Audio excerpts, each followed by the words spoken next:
There's this, Bill Kristol sent out a tweet about just echoing what David just said. Bill Kristol, well-known conservative voice, of course. Here's what he said. I don't know why this one makes me so emotional, but it does. 2 weeks ago, a 26-year-old soldier raced repeatedly into a burning Bronx apartment building, saving 4 people before he died in the flames. His name was Private Emmanuel Mensah, and he immigrated from Ghana, a country Donald Trump apparently thinks produces very subpar immigrants.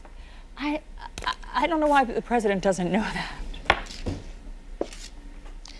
Here's a couple of things, Alisyn, and you have me emotional because of your emotion and trying to report without getting emotional.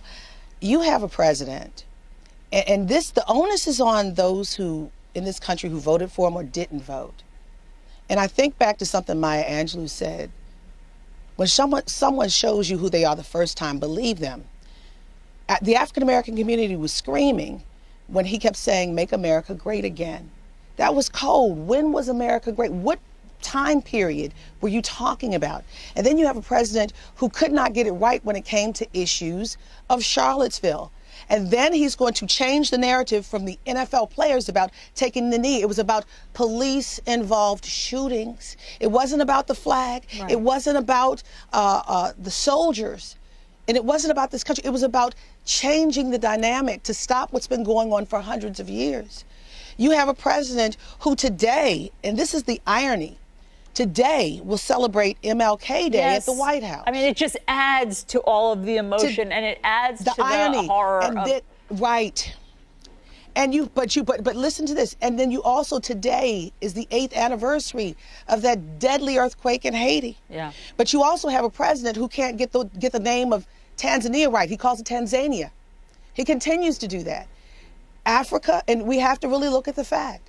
We've had presidents from Barack Obama, Bill Clinton, and George W. Bush who really tried to work with Africa.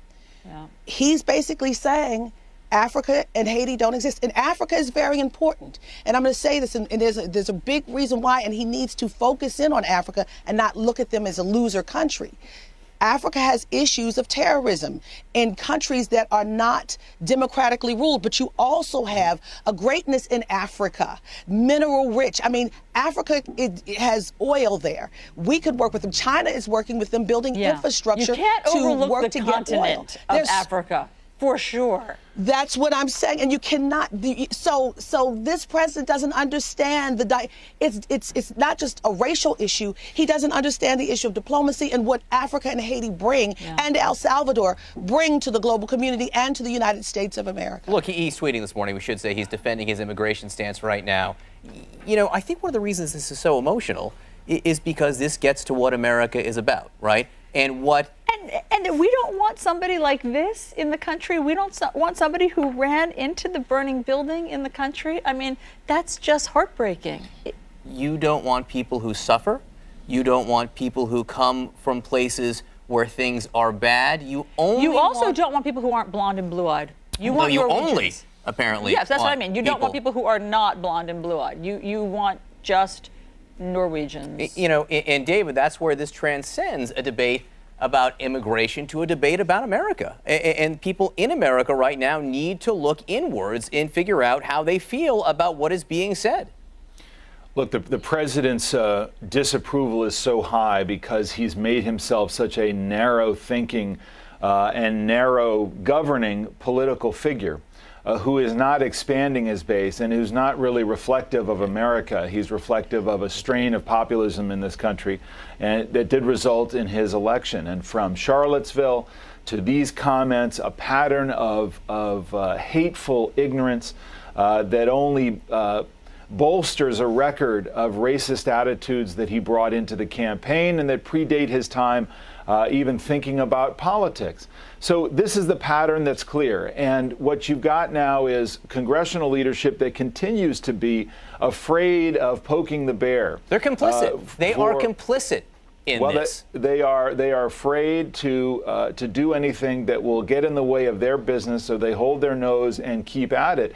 The difficulty the president has should be obvious, which is if he's going to negotiate with Democrats at all, they're going to want to know that there's something of good faith and not just publicity stunts and this kind of erratic behavior. And somebody's going to take a stand, and it's most likely going to be the Democrats in this case.